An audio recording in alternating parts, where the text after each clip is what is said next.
E hoje eu quero falar de uma palavra muito importante, uma palavra poderosa, dando continuidade àquilo que o nosso apóstolo Ricardo ministrou na semana passada.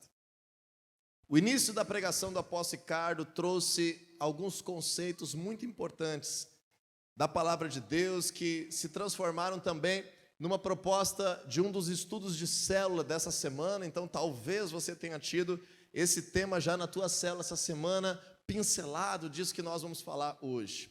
E o tema dessa noite se chama capacidade.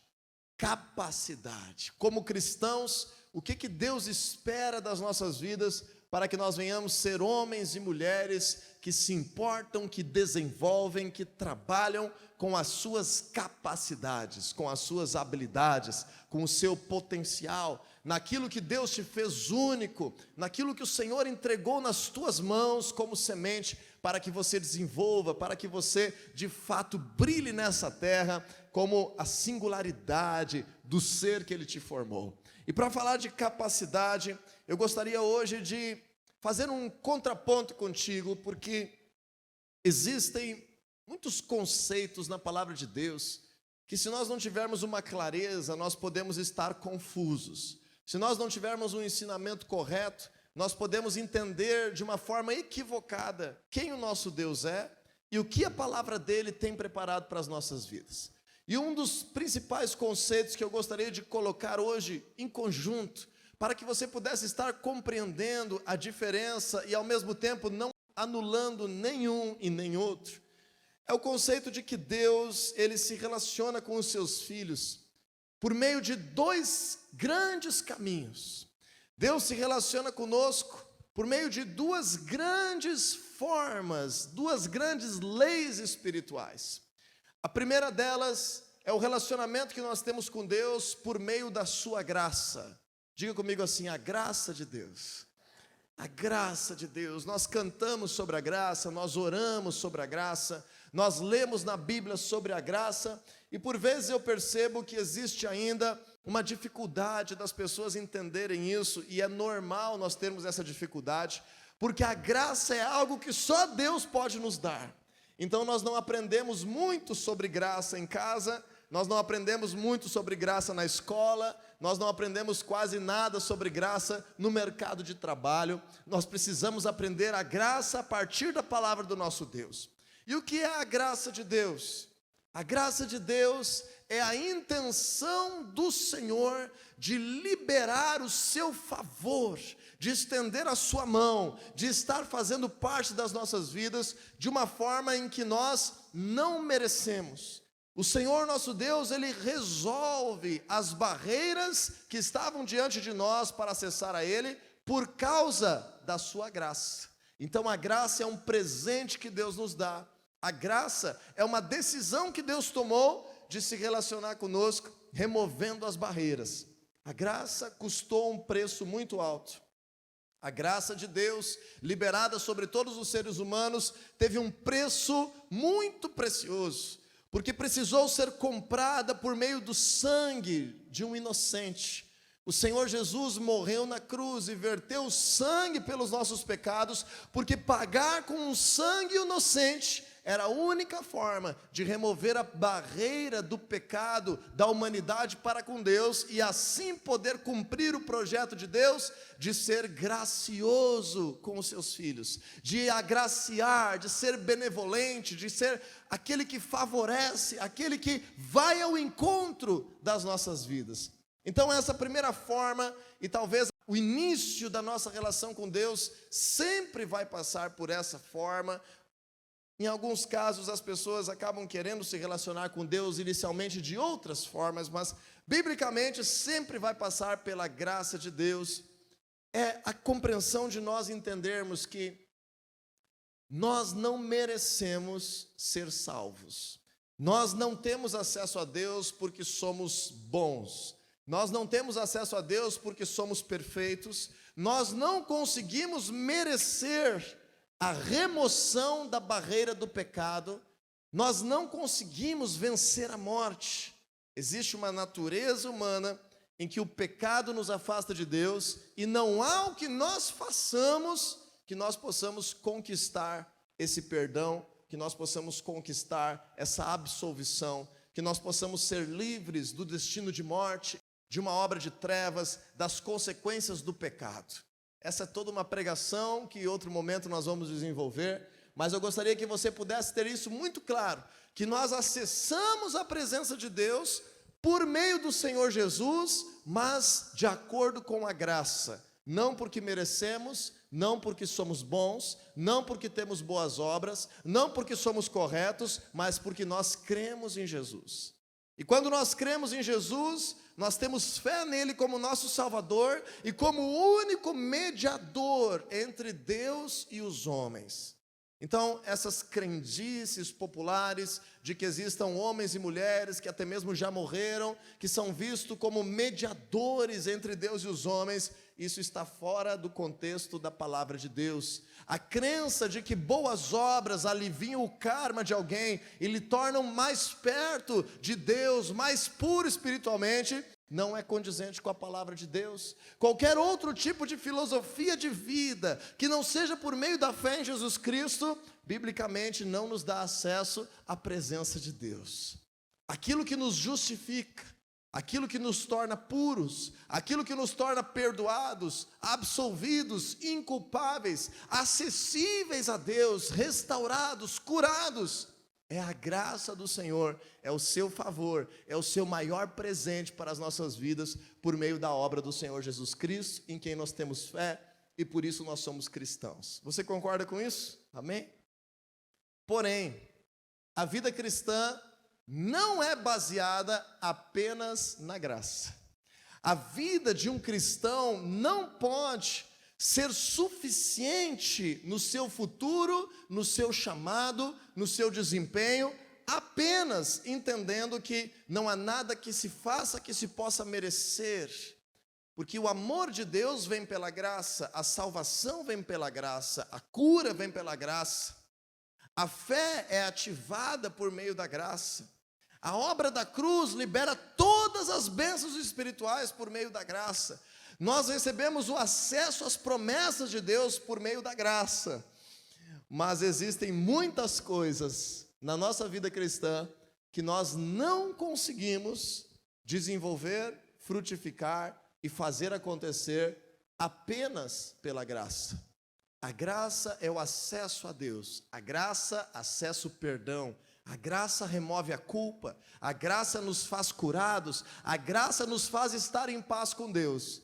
Mas hoje eu quero te apresentar também uma segunda forma que a Bíblia nos ensina, que cada um de nós tem para se relacionar com o nosso Deus. Antes de eu entrar nessa segunda forma, eu quero ler um texto bíblico contigo para tirar qualquer dúvida de que todas as pessoas têm direito a acessar a presença de Deus por sua graça.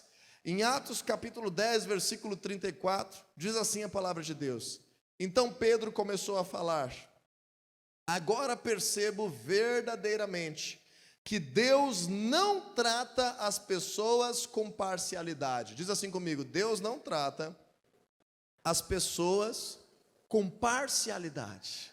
Aí a palavra de Deus continua assim: Mas de todas as nações aceita todo aquele que o teme e faz o que é justo.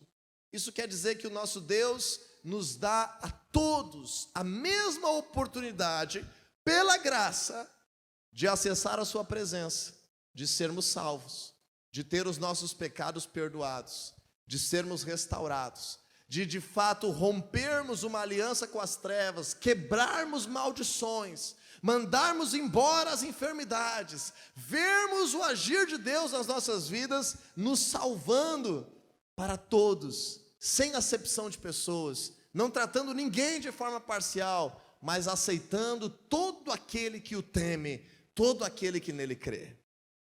E agora, dito isso, eu gostaria de te apresentar biblicamente hoje um novo tema, um tema que, agora que como cristãos nós cremos em Jesus e acessamos a sua presença por meio da graça, acessamos esse perdão dos pecados, acessamos essa restauração, acessamos essa cura por meio da graça. Eu quero te mostrar biblicamente que a vida, a caminhada, a história de um cristão não depende apenas da graça, mas começa pela graça. E agora, para nós crescermos nesse assunto, eu gostaria que você pudesse abrir comigo o livro de Mateus, capítulo 25, versículos 14 e 15. E nós vamos abordar agora um contexto bíblico, daquilo que nós podemos falar de várias formas, como, por exemplo, a lei da semeadura, em que nós vamos colher aquilo que plantamos, e se não plantamos, não colheremos. Mesmo estando debaixo da graça, vamos colher aquilo que plantamos, e se não plantamos, não vamos colher muitas coisas das nossas vidas. Outra forma de abordar esse tema seria dizer que o Senhor é um Deus que quer nos recompensar. Conforme o livro de Hebreus, capítulo 11, versículo 6, Deus se agrada quando nós temos fé, porque Ele quer recompensar a nossa busca. Isso quer dizer que mesmo que todos tenham acesso a Deus pela sua graça, aqueles que buscam mais são mais recompensados, e aqueles que buscam menos são menos recompensados. Nós podemos falar também que o nosso Deus é um Deus justo, e que Ele quer nos recompensar de acordo com o mérito, de acordo com o esforço, de acordo com a capacidade de cada um dos seus filhos em viver o seu reino, os seus propósitos e a sua vontade nessa terra, daqueles que já receberam a sua salvação por meio da graça. Mas aqueles que são salvos pela graça não vão automaticamente ter o mesmo esforço de viver a sua vida com Deus. Então, de acordo com a capacidade desenvolvida, de acordo com as habilidades, a preparação, a dedicação, outra palavra que a Bíblia fala, a diligência, ser uma pessoa diligente, minuciosa, esforçada, detalhista, preparada, capacitada, nós vamos receber mais do Senhor nas nossas vidas, além da graça. Então vamos ver isso na parábola dos talentos, em Mateus capítulo 25, versículo 14 e 15, quando o Senhor Jesus diz assim, sobre aqueles que já são seus servos, aqueles que já estão com Ele, ou seja, aqueles que já alcançaram o perdão e a salvação por meio da graça, que já fazem parte do seu projeto. Diz assim no versículo 14, e também será como um homem que, ao sair de viagem, chamou os seus servos e confiou-lhes os seus bens. Diga comigo, confiou os seus bens. Jesus está contando uma história, uma parábola, em que ele se coloca como um senhor que teve que ir para um lugar distante, mas antes ele chama os seus servos e distribui, e confia, e delega os seus bens, o seu reino, as suas posses para os seus servos. E agora veja comigo o versículo 15. A um deu 5 talentos, a outro 2 e a outro 1. E agora o centro da mensagem dessa noite, a cada um de acordo com a sua capacidade. A cada um de acordo com a sua capacidade. Veja como que nós podemos nos confundir com a palavra de Deus. Veja como nós podemos entender errado. Você leu comigo lá um texto agora no livro de Atos, que dizia, Deus trata todos iguais. Deus não trata ninguém de forma parcial, para serem aceitos, para estarem na presença dEle, para serem perdoados, para terem uma aliança com Ele.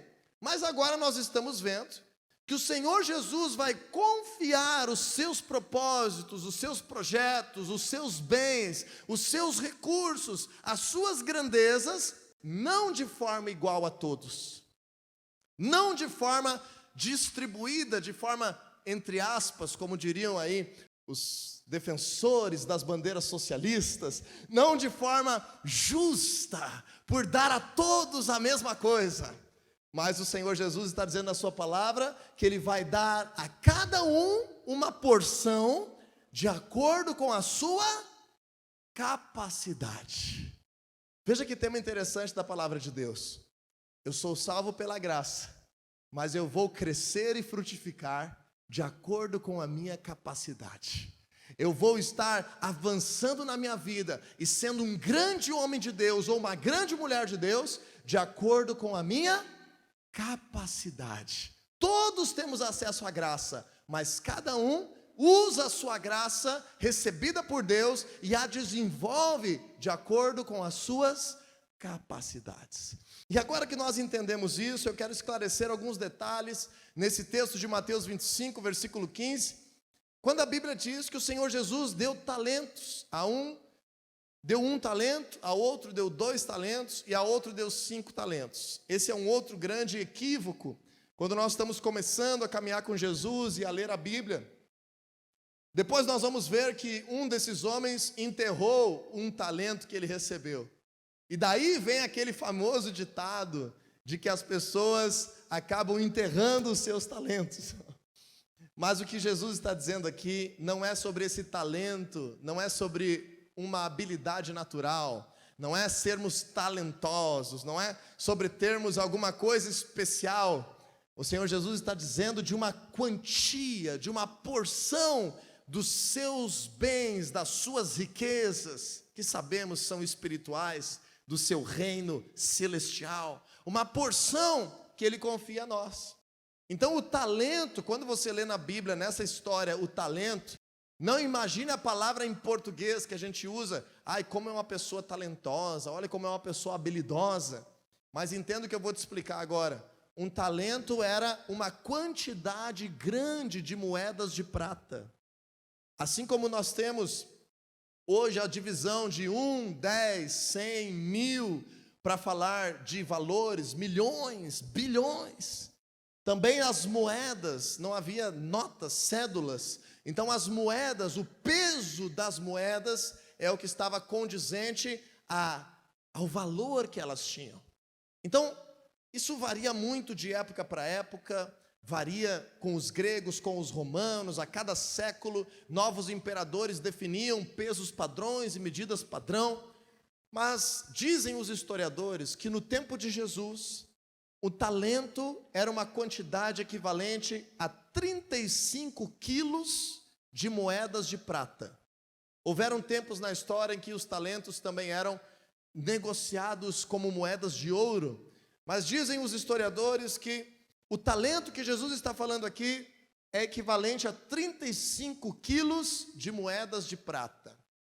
E agora pense comigo que 35 quilos de moedas de prata eram aproximadamente 6.000 dracmas, 6.000 unidades da moedinha mais barata que havia na cultura do povo em que Jesus morava. Então, quando a gente olha a Bíblia dizendo, mas por que Deus deu para um apenas 1 talento? Então você tem que entender que apenas 1 talento significa 6.000 moedas de prata. Significa aproximadamente, se nós transformarmos uma moedinha de prata, um denário, é equivalente a uma diária de um trabalhador braçal.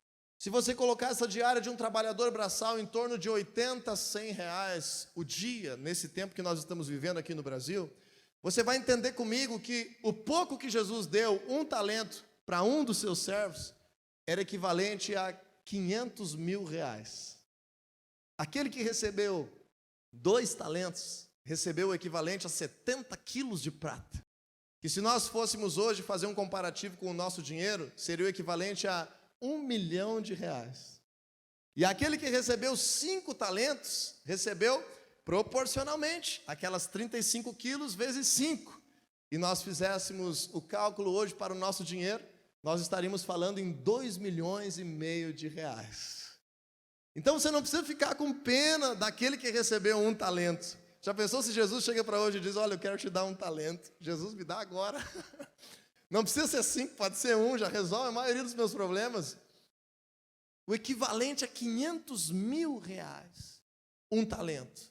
Ou seja, nós vemos o seguinte, por menos capacidade que alguém tenha, por causa da graça, o Senhor nos confia já muita coisa, você está entendendo? Aquele que recebeu menos, o que tinha menos capacidade, por causa da graça, por causa da benevolência, por causa do favor do Senhor Jesus, ele recebeu muita coisa. 1 talento era equivalente, então, a em torno de R$ 500.000, pelo menos, tem gente que diz que é mais ainda, nos dias de hoje. Há muita divergência sobre esse valor, mas eu gostaria de te ensinar que isso é bastante dinheiro no tempo de Jesus. E agora a gente aprende que, conforme a capacidade de cada um, o Senhor Jesus confia maiores ou menores proporções dos seus projetos. Então perceba que no mesmo instante, a parábola dos talentos está dizendo que a um servo o Senhor Jesus deu uma medida, um talento. Ao outro servo, versículo 15 de Mateus 25, ele deu 2 talentos, 2 medidas. E ao outro servo ele deu 5 medidas, 5 talentos. E está dizendo ali, a cada um conforme a sua capacidade. E agora eu te pergunto, que capacidade é essa? Que capacidade será essa? Será que Deus nos faz nascer, cada um com maior ou menor capacidade? Nós não estamos falando biblicamente aqui de termos dons, não estamos falando de ter habilidade, nós estamos falando de desenvolvermos-nos como pessoas, estamos falando de nos tornarmos mais capazes como seres humanos, estamos falando de que aquele que recebeu 5 talentos é uma pessoa que se preparou mais, é uma pessoa que teve mais experiência, é uma pessoa que teria mais sabedoria, é uma pessoa que sabia administrar melhor do que aquele que recebeu 2 e do que aquele que recebeu apenas 1. Imagine que você é um homem riquíssimo, é uma mulher riquíssima e precisa distribuir a administração dos teus bens. E você quer ser bondoso com todos, mas você sabe que uma pessoa tem muita experiência com finanças. A outra pessoa tem um pouco menos de experiência com finanças. E a outra pessoa está começando na sua vida financeira. Você, em sã consciência, sendo muito rico e distribuindo os teus bens para que sejam administrados, vai dar de forma igual para esses 3 os recursos para que sejam administrados? Não, né? Por mais benevolentes e graciosos que nós sejamos, Jesus nos ensina aquilo que já está no nosso instinto. Nós vamos ser graciosos, bondosos, benevolentes, mas vamos dar uma parte menor àquele que se preparou menos. Vamos dar uma parte um pouco maior àquele que se preparou um pouco mais. E vamos dar uma parte bem maior para aquele que se preparou muito mais. E assim no reino de Deus acontecem as coisas. Assim existem cristãos que estão vivendo a sua vida com o mínimo da sua capacidade. Assim existem cristãos que já estão vivendo a sua vida com um pouco mais de capacidade desenvolvida. E outros tipos de cristãos que já estão vivendo a sua vida com Deus com muito mais capacidade. E aí nós olhamos e às vezes parece que Deus é injusto. Por que Deus está dando, está liberando, está abrindo portas, está fazendo algo grande na vida daquele meu irmão e na minha vida ainda não está fazendo? Por que o Senhor, ali naquela outra situação, fez assim na minha vida, mas agora nessa outra área da minha vida, o Senhor não está me dando aquilo que eu necessito, não está abrindo as portas da maneira que eu preciso? Você duvida, você acha que Deus é um Deus injusto? Você acha que Deus é um Deus mau? Você acha que Ele te ama mais na área da tua família e menos na área do teu trabalho? Você acha que Deus é mais teu Deus na tua vida emocional e menos teu Deus na tua vida financeira? Não. Quando existem discrepâncias naquilo que nós estamos recebendo de Deus na nossa própria vida, nós temos que abrir o olho, ligar o radar, olhar para a palavra de Deus e perceber se por acaso nós não estamos sendo uma grande pessoa biblicamente, por exemplo, na família. Você já é uma grande mãe, biblicamente. Você é um grande pai. Você é um filho honroso. E aí na família Deus está te abençoando muito, liberando frutos, te dando muitos recursos. Mas como administrador do teu dinheiro, no teu trabalho, na tua profissão, como alguém que tem se preparado para crescer, para receber uma promoção, para abrir um negócio, você deixou de lado isso por 15 anos. Então agora o teu Deus não vai ser um Deus desequilibrado. Ele vai estar te abençoando mais naquilo que você se capacitou mais. E vai estar hoje te estimulando a aumentar a tua capacidade naquilo que você ainda não está recebendo a porção que você gostaria de estar recebendo na tua vida. Então, quando nós entendemos isso, Eu quero que você possa deixar aberto Mateus 25, porque nós vamos voltar aí. E vamos ver mais um texto bíblico em 2 Coríntios capítulo 10, versículo 13. 2 Coríntios 10, 13. A palavra de Deus nos ensina o seguinte: nós, porém, não nos gloriaremos além do limite adequado, mas limitaremos o nosso orgulho à esfera de ação que Deus nos confiou. A esfera de ação que Deus nos confiou, a qual alcança vocês, inclusive. O apóstolo Paulo está aqui dizendo que ele cresceu na sua vida com Deus. Ele se desenvolveu como um apóstolo. Ele se desenvolveu como um filho de Deus. E naquele momento em que ele estava escrevendo, ele era consciente de qual era a sua esfera de ação. Quais eram os limites que Deus havia já confiado, capacidades e recursos para ele. E ele diz: olha, eu estou consciente que hoje vocês, igreja de Corinto, estão dentro da minha esfera de ação. Mas eu não posso ir além dos limites que eu tenho hoje. Eu tenho que trabalhar dentro da minha esfera de ação, porque esse é o lugar onde eu estou debaixo de bênção. Esse é o lugar que Deus me confiou neste momento da minha vida. Então, essa é a segunda coisa que eu quero te mostrar na Bíblia.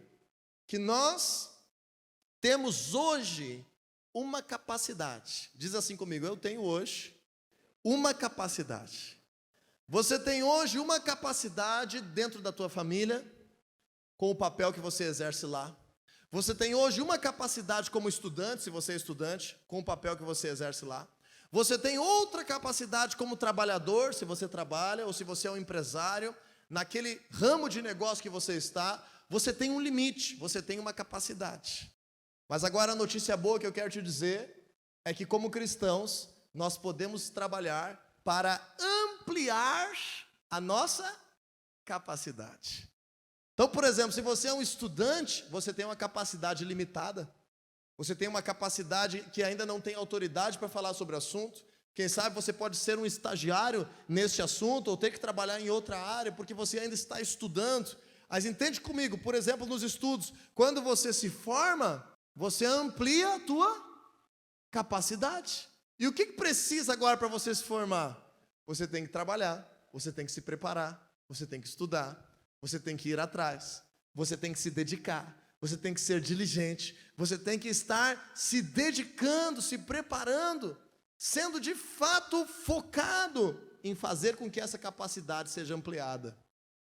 E assim em todas as áreas da tua vida, e assim naquilo que Deus te confia como propósitos dele. E quando nós entendemos isso, como eu falei para você antes, vamos voltar para Mateus capítulo 25. E vamos perceber alguns detalhes nesse texto. Em Mateus capítulo 25, nós vamos perceber alguns detalhes que nos dão um indício de como nós podemos estar aumentando as nossas capacidades e que o Senhor nosso Deus possa estar nos confiando coisas maiores. Eu quero que você sonhe com a tua família alcançando patamares maiores, com as tuas finanças em patamares maiores, o teu ministério na tua célula em patamares maiores, os teus negócios em patamares maiores, a tua profissão em patamares maiores, que você sonhe em poder transformar a vida das pessoas, ajudar as pessoas em patamares maiores, naquilo que Deus te chamou, naquilo que é o teu sonho, naquilo que você deseja, naquilo que você vai estar almejando, caminhando com Jesus para o teu futuro. E no versículo 16 diz assim: o que havia recebido 5 talentos, perceba a expressão, gente, o detalhe do texto, saiu imediatamente e aplicou-os e ganhou mais 5. Veja o detalhe do texto, que aquele que tinha mais capacidade, aquele que recebeu 5 talentos, ele pegou aquilo que Jesus lhe confiou, e ele saiu. Isso é uma ilustração, isso é uma parábola, não aconteceu de verdade, é só uma ilustração que Jesus contou. Mas nessa ilustração, aquele que tinha mais capacidade saiu, e a Bíblia diz como, gente, que ele saiu? Imediatamente. Ele foi focado, ele foi rápido, ele foi ágil, ele foi trabalhar diretamente naquilo que Jesus tinha lhe confiado. E o resultado disso, se ele recebeu 5 vezes, ele conseguiu, por causa dessa preparação, dessa rapidez, dessa agilidade, desse foco, multiplicar por 5 mais. Vamos ver agora a continuação do texto no versículo 17. Diz assim agora o outro caso, do servo que ganhou 2 apenas, o que estava no meio do caminho. Também o que tinha 2 talentos, ganhou mais 2. Veja como a Bíblia nos ensina, não fala que foi imediatamente, não fala que ele saiu focadão, fala que ele conseguiu, por causa da sua capacidade um pouco menor, pegar aqueles 2 que Jesus tinha lhe dado e ganhar outros 2. E agora veja o detalhe daquele que não desenvolveu as suas capacidades, no versículo 18. Mas o que tinha recebido 1 talento, saiu, cavou um buraco no chão e escondeu o dinheiro do seu senhor. Ele não quis fazer com que a sua esfera de ação, o seu momento, aquilo que havia sido confiado a ele, crescesse. Ele não quis crescer. Diz aí para quem está do teu lado, ele não quis crescer. Entendeu? Ele não quis crescer. E isso serve para nós também. Quando nós não temos nem sequer o desejo de crescer, será que Deus pode conceder mais dos seus bens e dos seus propósitos para a nossa vida? Junto com nem ter vontade de crescer, simplesmente sobreviver. O que aquele homem do terceiro caso, do 1 talento, nos mostra no versículo 25. Veja comigo o versículo 25. Coloca lá Mateus 25, 25. Diz assim a palavra de Deus. Ele está se justificando ali para o Senhor agora, no final da história. E ele diz, por isso eu tive medo. Saí e escondi o seu talento no chão. Então, 2 características de alguém que não vai desenvolver as suas capacidades. Recebe graça, recebeu os seus talentos, mas não vai desenvolvê-los, não vai crescer. E por causa disso, Deus não vai poder confiar muito mais coisa a Ele. Vai viver a sua vida debaixo da graça, vai viver a sua vida perdoado, vai viver a sua vida salvo, mas não vai conseguir avançar. É aquela pessoa que não quer crescer e aquela pessoa que se deixa vencer pelo medo. Agora o outro é aquele que não tem medo, é aquele que quer crescer, mas ele não faz disso a prioridade da sua vida. Você conhece algum cristão assim? Que ele até não tem medo, ele até quer crescer, mas o reino de Deus não é a prioridade número 1 da sua vida. Enquanto que o Senhor Jesus prometeu, se você buscar em primeiro lugar o reino de Deus e a sua justiça, todas as outras coisas serão acrescentadas na tua vida. Tanta gente custa entender essa verdade, porque até não tem medo, até quer servir a Deus, mas não consegue fazer disso a prioridade número 1 da sua vida. O Senhor vai confiar alguma coisa a este? Vai confiar, mas não vai confiar tudo que gostaria, não vai confiar tudo que poderia, não vai crescer a patamares que o Senhor desejava e sonhava, porque a sua prioridade número 1 não está no reino do seu Senhor. E agora voltando à história, no versículo 16, quando nós vemos aquele que de fato tinha mais capacidade e recebeu mais, nós vemos um detalhe nesse texto, que ele ganhou outros porque ele fez disso a sua prioridade, e ele os aplicou imediatamente. Imediatamente.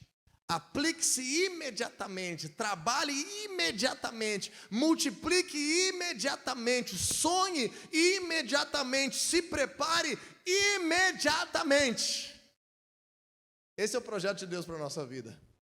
Quando nós fazemos agora exatamente aquilo que Deus tem para nós, nós temos o poder de ampliar a nossa esfera de ação.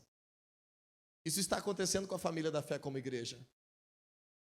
Aqui no Rio Grande do Sul, nós temos uma triste realidade de que as igrejas não conseguem romper em crescimento, não conseguem avançar em estrutura, não conseguem alcançar uma proporção que possa ser relevante nas suas cidades. Algumas poucas igrejas têm trilhado essa história com Deus, que é o projeto de Deus para toda a sua igreja, em toda a humanidade, em todo esse mundo, em qualquer época, em qualquer povo, em qualquer nação. Hoje nós estamos dando um passo a mais, como família da fé aqui neste lugar. Mas eu tenho certeza absoluta que Deus só está nos fazendo crescer conforme a nossa capacidade. Eu me lembro quando eu estava começando na visão celular, começando a buscar a Deus como líder de um grupo de pessoas, de um pequeno grupo de pessoas, que nós orávamos horas e horas e dizíamos: Senhor, envia centenas de pessoas, envia milhares de pessoas, Pai, que haja um avivamento nessa cidade, que o Senhor mande para esse lugar milhares de pessoas e o teu nome seja conhecido. E quando nós orávamos, nós imaginávamos milhares de pessoas chegando. Nós somos uma igreja em células hoje. Nós podemos ter no máximo 15 pessoas em cada célula. Para termos 1.500 pessoas, nós precisamos de, no mínimo dos mínimos, 100 líderes em atividade. E na época nós tínhamos um grupo de 30 pessoas. E desses eu acho que 7 ou 8 estavam sendo preparados para liderar, para discipular. Se você fosse Deus, você nos mandaria 1.000 pessoas naquela época? Nem pensar. Porque nós não estávamos capazes. Da mesma forma, muitos cristãos estão com o seu joelho já esfolado de dizer: Senhor, me dá uma promoção no meu serviço para que eu vire chefe, para que eu ganhe o dobro. Pode orar a vida inteira. Se você não se capacitar, será que Deus vai te confiar isso? Nós precisamos trazer junto com a nossa vida de oração o desejo de ampliar as nossas capacidades. Então agora eu quero crescer contigo nesse assunto e pedir que você vá comigo no livro de Provérbios, capítulo 22. Provérbios, capítulo 22, versículo 29. Diz assim a palavra de Deus. Eu vou ler na versão mais tradicional do João Ferreira de Almeida, versão revista e atualizada, que é uma versão que nos diz um pouco melhor o entendimento desse versículo. Provérbios 22, 29. Diz assim: vês a um homem perito na sua obra, perante reis será posto, e não entre a plebe. Na NVI diz assim, agora colocou aqui na corrigida: viste um homem diligente na sua obra, perante os reis será posto. Veja na NVI, vamos colocar de novo a NVI no telão. Você já observou um homem habilidoso na sua obra, em seu trabalho, será promovido ao serviço real. Mas eu gostei desse termo da revista atualizada que diz: vês um homem perito em sua obra. Aquele que é perito em sua obra, ele vai ser colocado em patamares mais elevados. É isso que a palavra de Deus está dizendo. E aí eu te pergunto hoje, em que você está se tornando perito? No que você está se tornando perito? Quais são as atribuições que Deus tem te chamado hoje? Como um pai, você tem sido perito no assunto? Como uma mamãe, você tem sido perita no assunto? Como marido, esposa, filho, você é um perito nesse quesito? Como um trabalhador na profissão que você está desenvolvendo, você tem sido um perito no assunto? Como um estudante, você tem trabalhado para ser perito naquilo que você está estudando? Como um líder de célula, como o desejo de evangelizar a tua família, você está perito na palavra de Deus? O apóstolo Paulo ensina Timóteo e diz assim, que ele seja um obreiro aprovado, que maneja corretamente a palavra da verdade e não tem do que se envergonhar. Hoje, como um cristão, como um filho de Deus, você tem se preocupado em manejar corretamente a palavra de Deus? Você tem se preocupado em ser um perito na tua fé, naquilo que você crê, naquilo que Deus te confiou? É só na igreja que nós vamos ouvir essa mensagem, porque o mundo está nos dizendo que nós precisamos viver a vida o mais confortável possível, o mais descansado possível, o mais malandramente possível, sem precisar nos desgastar muito e obtendo o máximo de benefício que nós pudermos. O que a palavra de Deus está dizendo? São os peritos que são colocados à frente. São aqueles que se preparam, são aqueles que são diligentes, são aqueles que querem ir além da mediocridade, da normalidade, que vão ser colocados à frente. E agora pensa comigo para nós entrarmos na parte final dessa ministração. Abraão foi chamado por Deus com 75 anos. Por que será? Porque nós vemos que ele já conhecia como viajar, ele já sabia como se proteger, ele sabia como formar um exército, ele sabia como adorar a Deus, ele sabia falar com reis, inclusive o próprio faraó do Egito. Ele sabia, ele tinha já a capacidade, aos 75 anos de vida, pronto e preparado para entrar e formar uma nova nação por seu intermédio. Esse era o projeto de Deus para a vida dele. Você sabe por que Deus escolheu Moisés para liderar a libertação do povo de Israel do Egito? Ele achava que ele não tinha preparo, ele achava que ele não sabia falar, ele achava que ele não tinha capacidade. E até é bom nós termos essa humildade, não cairmos na arrogância. Mas deixa eu te dizer, Moisés ficou 40 anos dentro do palácio do faraó, aprendendo toda a ciência, toda a cultura, toda a história do Egito. Esse era o homem mais preparado para ser um governante de 2,5 milhões de pessoas no deserto, entre todo o povo. Quem é que Deus escolheu? Deixa eu sortear aqui, unite, quem vai ser o líder? Vai ser você. Às vezes a gente acha que na igreja é assim, às vezes a gente acha que na célula é assim, às vezes a gente acha que no altar da igreja é assim. O nosso Deus é um Deus justo e gracioso, é um Deus bondoso e benevolente, mas Ele nos coloca em novos patamares conforme a nossa capacidade. Agora lembra comigo mais alguns exemplos. O rei Davi foi ungido como rei em torno de 16, 17 anos de idade, ao que os estudos indicam. Se tornou rei de fato aos 30, porque ele não estava pronto. Ele se preparou por 13 anos como um homem de guerra, com sabedoria, com experiências. Vamos avançar um pouco na história bíblica. O profeta Daniel foi levado cativo para o cativeiro da Babilônia, quando Nabucodonosor destruiu Jerusalém e levou alguns jovens capazes. Dentre os capazes, Daniel se destacou e esteve ajudando no governo de todos os impérios enquanto ele estava vivo até a sua velhice. Sabe o que a Bíblia diz sobre Daniel? 2 vezes no livro de Daniel, que em Daniel havia um espírito excelente. Diz assim comigo, um espírito excelente.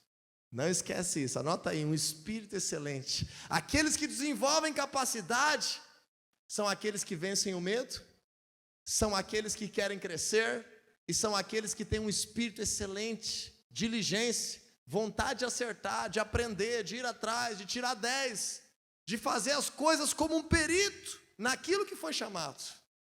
E agora vamos adiante. Jesus começou o seu ministério com quantos anos, gente? Você lembra? Com quantos anos Jesus foi batizado e começou o seu ministério? Com 15? Com 18?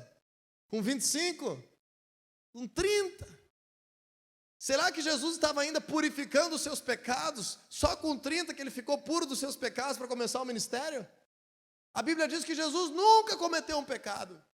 Por que ele não pôde começar o projeto de salvar a humanidade aos 21 anos de idade? Porque nem mesmo Jesus estava preparado.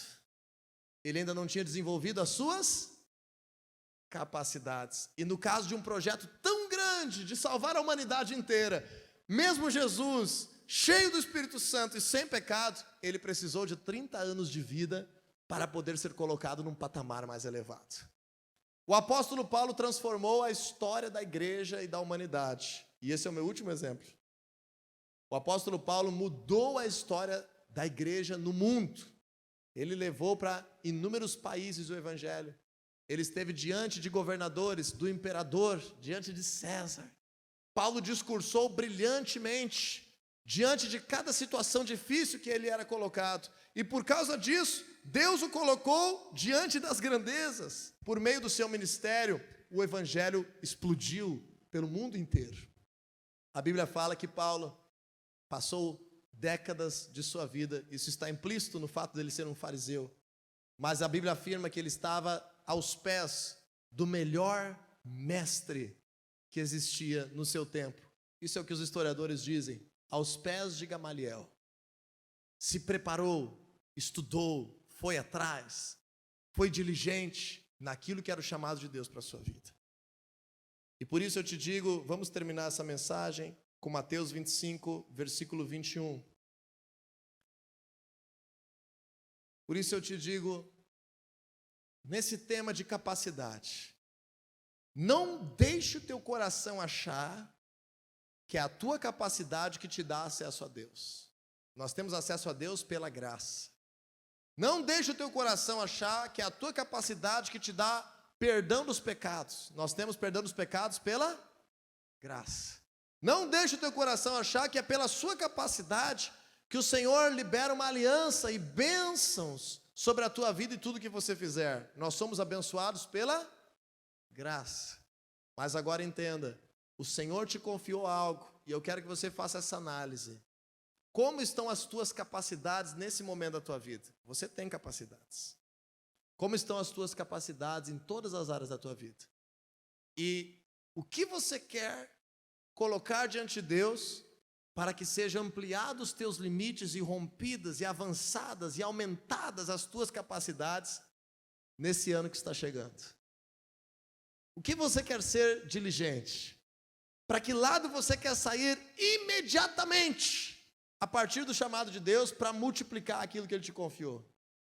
Versículo 21 de Mateus 25 diz assim: o Senhor respondeu: muito bom, servo bom e fiel. Você foi fiel sobre o pouco, e eu o porei sobre o muito. Então agora nós entendemos um segundo aspecto da ampliação da capacidade. Um segundo aspecto que Deus nos faz avançar nas nossas capacidades. O primeiro é a nossa preparação, é a nossa diligência, é nos tornarmos peritos. E o segundo é sermos pessoas constantes e fiéis.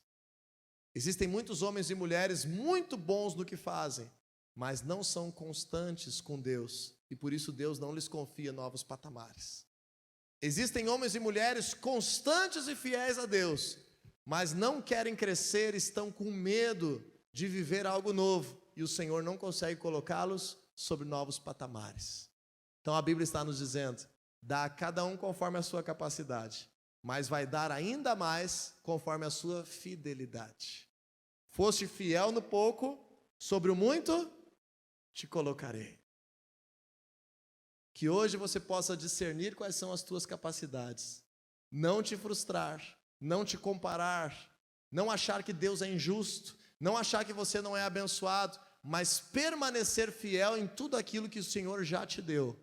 E te preparar, sonhar, focar de imediato em ser perito naquilo que você tem o sonho de que Deus amplie a tua capacidade. E não precisa ser só em questões financeiras ou profissionais. Muitas pessoas aqui precisam ampliar a sua capacidade de ser pai e restaurar os anos que perdeu com os seus filhos. Precisam restaurar a sua capacidade de cuidar da sua saúde e poder ter longevidade nessa terra, por tudo aquilo que desprezou no cuidado com o seu corpo. Naquilo que o Senhor Jesus te despertar nessa noite, em nome de Jesus, a partir de sua graça e por meio das bênçãos que o Senhor te dá, saia imediatamente daqui para fazer crescer e se manter fiel com aquilo que são as tuas capacidades.